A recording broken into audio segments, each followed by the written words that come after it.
जिंदगी हमेशा हमें हमारे सवालों के जवाब तुरंत नहीं देती। कई बार ऐसा लगता है जैसे हम किसी ऐसे पड़ाव पर अटक गए हैं जहां कुछ भी आगे नहीं बढ़ रहा है, कुछ भी साफ नहीं है और कुछ भी बदलता हुआ महसूस नहीं होता। हम दुआ करते हैं, मेहनत करते हैं, हर दिन पूरी कोशिश से हाजिर होते हैं, लेकिन फिर भी कोई बदलाव नहीं आता। दरवाजे बंद रहते हैं और चुप्पी इतनी गहरी हो जाती है कि अंदर तक चुभती है। ऐसे वक्त में अक्सर हमें लगता है कि शायद हमारे अंदर ही कुछ कमी है, शायद हमसे कोई गलती हो गई है, शायद हमें भुला दिया गया है। लेकिन सोचिए जरा, क्या हो अगर ये चुप्पी किसी खालीपन की नहीं बल्कि एक पवित्र प्रक्रिया की निशानी हो? क्या हो अगर इस खामोशी में कुछ गहरा और सुंदर बन रहा हो? आज का दौर है इंस्टेंट रिजल्ट्स का। एक क्लिक पर सामान घर आ जाता है, मिनटों में जवाब चाहिए होता है। माइक्रोवेव जैसी जिंदगी जीने की आदत पड़ गई है। हमें सब कुछ जल्दी चाहिए, लेकिन जिंदगी ऐसे नहीं चलती। आत्मिक यात्रा जो हमें अंदर से बदलती है, कभी जल्दबाजी में नहीं होती। सच तो यह है कि जिंदगी के सबसे गहरे और शक्तिशाली बदलाव अक्सर इंतजार के समय में ही होते हैं। लेकिन ये इंतजार आलसी बैठने जैसा नहीं होता। ये वैसा इंतजार होता है जैसा यीशु ने हमें सिखाया, एक सक्रिय और उम्मीद भरा इंतजार। ऐसा इंतजार जहां हम कहते हैं, भले ही मुझे कुछ नजर ना आए, फिर भी मैं तैयारी कर रहा हूं, मैं खुद को संवार रहा हूं, मैं अब भी भरोसा कर रहा हूं। क्योंकि आस्था का मतलब केवल नतीजों पर भरोसा करना नहीं होता। इसका मतलब है प्रक्रिया पर भरोसा करना, चाहे वो प्रक्रिया धीमी हो, उलझन भरी हो या बिल्कुल चुपचाप चल रही हो।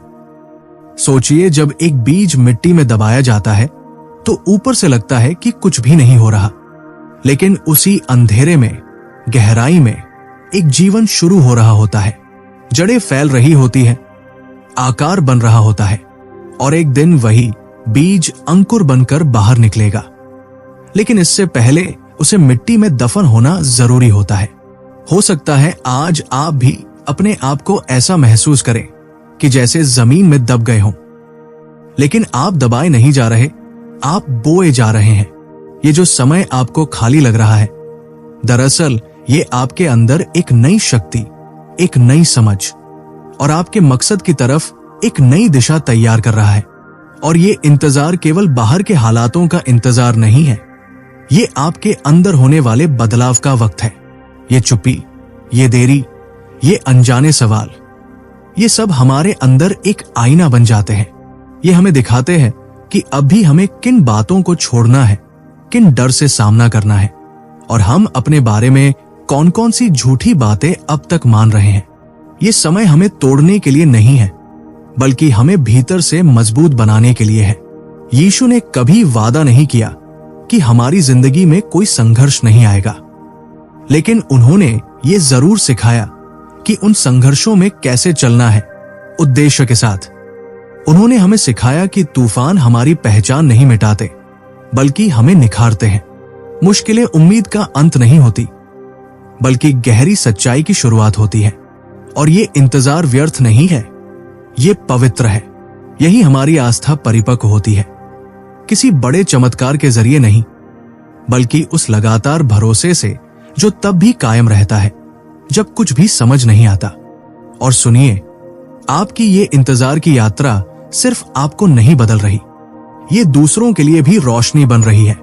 चाहे आप महसूस करें या नहीं, कोई आपको देख रहा है, कोई और भी है जो उतना ही परेशान है, उतना ही उलझन में है, उतना ही हार मानने के कगार पर है। लेकिन जब वो आपको इस धुंध में भी डटे हुए देखता है, आपको चलते हुए देखता है जब रास्ता साफ नहीं है, तो आपकी जिंदगी किसी और के लिए उम्मीद का पैगाम बन जाती है। आप एक जीवंत संदेश बन जाते हैं, बिना बोले, बस अपनी हिम्मत से। हम अक्सर शांत साहस की ताकत को कम आंकते हैं, वो साहस जो रोज सुबह उठता है, दिल में दर्द लिए हुए भी भरोसे को चुनता है, जो बिना किसी साफ नतीजे के भी प्यार करता है, विश्वास करता है और इंतजार करता है। यही वो सच्ची आस्था है जो पहाड़ों को हिला देती है, नतीजे के दम पर नहीं, बल्कि इसलिए कि वो हमें भीतर से बदल देती है। यीशु ने हमें सिर्फ मंजिल तक पहुंचना नहीं सिखाया, बल्कि उस सफर में खुद को निखारने का तरीका भी सिखाया।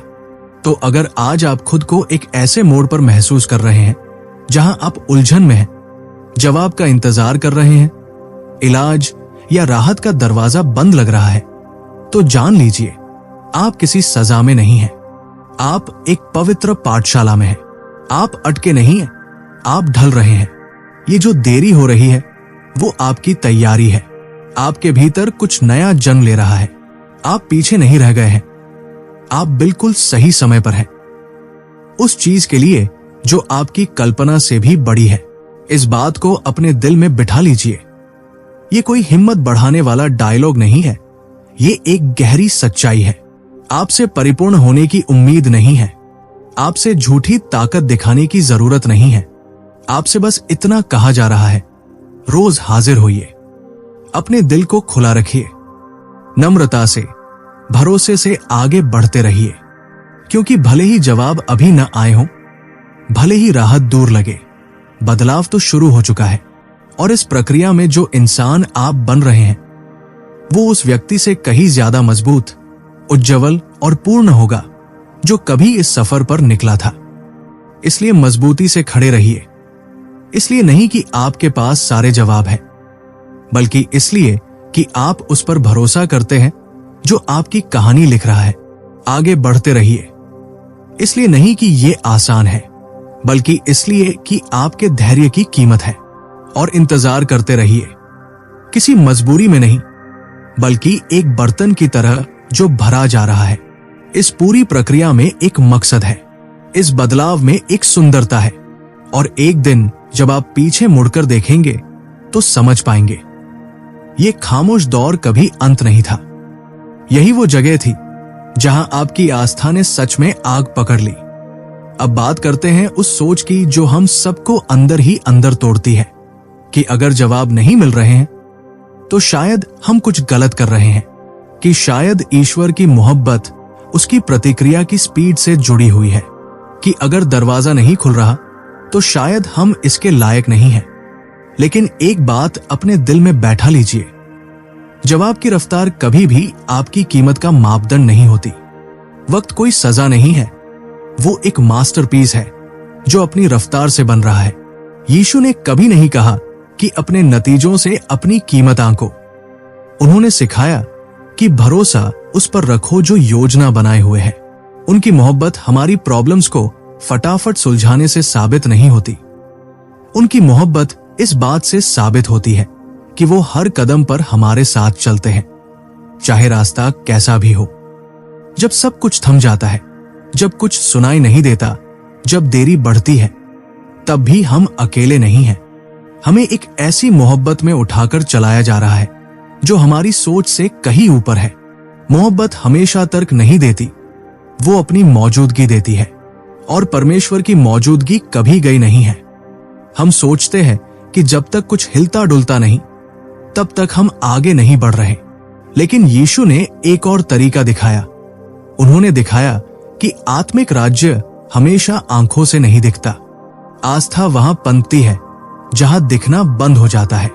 उन्होंने लोगों को इंतजार करना सिखाया, भरोसा करना सिखाया, बिना पूरा नक्शा दिखाए, क्योंकि उन्हें नतीजों से ज्यादा दिलचस्पी इस बात में थी कि हम कैसे बन रहे हैं।